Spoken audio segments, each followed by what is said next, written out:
And welcome to the Revenge of the Show, and I'm doing the reviews of Masters of the Air. This is episode 8. I'm doing this right after I watch it, get home from work. I'm tired. I try my best to get this straight without rambling on too much. But anyway, let's get into this episode. So, as far as all the episodes are concerned, I think this was kind of the weakest because there's just too many stories going on. I'll get into that a little bit later. But what this episode really takes you into is the Tuskegee Airmen. And these guys, they flew 1,578 combat missions. 355 guys were deployed. 66 or 68 were killed in action. It depends who you read. And 32 were captured. And I'm going to get into captured because that is a big part of this episode. They do go to Stalag, or Luftwaffe Stalag 3, and they did go there, and it's a little bit interesting what goes on there. They lost bombers on only 7 missions, and a total of 27 altogether. So you compare that with other squadrons, that's a hell of a ratio. I mean, they really stuck with the bombers, protected those guys. On June 27th, 1944, they shot down 6 FW-190s and P-40s. P-40s are close to being as good as a FW-190. They also flew P-47s at one point. In March 1945, they shot down 13 planes in one day. Not in the P-40s, but anyway, that's a little bit more about these guys. In this episode in Stalag 3, because the Russians are coming, and that's a big deal.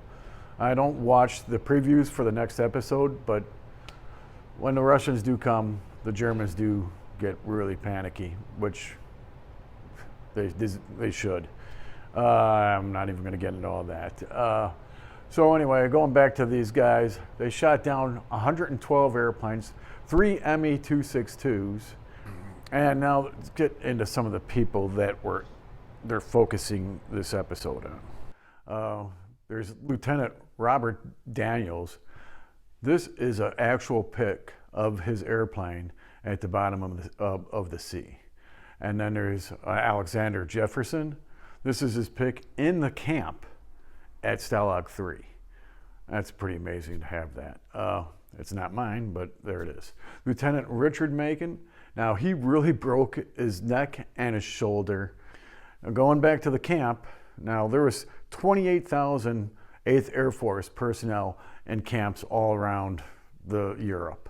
And this camp, Stalag 3, because of all the escapes that have been attempted there, and plus the Great Escape was at this place, there was 800 guards, better known to the air crews and the prisoners as goons. So, you know, they touch a little bit on D-Day. This is an actual picture of a 100th Air Force B-17 over Boulogne. I'm probably not saying that right, but there it is there. On June 5th, they were pretty much, I mean, we overwhelmed the Luftwaffe. They were too busy with other stuff going on. And then anything that tried to come over there, I mean, there was so much aircraft over there that the ones that tried to get there, this is an airplane that was shot down. It tried to get there. The beach might have been attacked twice by FW-190s at Gold Beach with rocket attacks.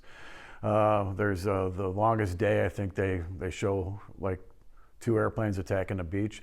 That's pretty much what really happened. The Luftwaffe was, I mean, they were in bad shape. The pilots at that time were not very good. Most of their good pilots were dead or missing. Anyway, I want to also correct a mistake that I made in the previous video. I said 500 guys were missing from the 15th Air Force. I meant as the total mission of all the air groups on that day. So I made that mistake. Idiot. Anyway, I just wish this episode it just had too many storylines going on. I could have used just 2. So I still liked it, but it's not my favorite. There's a P-40 attack at one point, and it looks like it's at night, and You know, they really didn't do that kind of stuff. Not only that, it's like any airplanes that fought at night, if you were a night fighter, they had special things over the exhaust pipes because you'd be blinded by it. I mean, all those cylinders going off, it's pretty darn bright, and it's at nighttime you get blinded. So I'd have to rewatch the episode to see if it was nighttime or not, but it's hard enough to bomb something modern day at nighttime, let alone in 1943, 44, 45, hell now. So thanks, like and subscribe. I think I covered about everything without really giving anything really big away. And thanks. Bye-bye.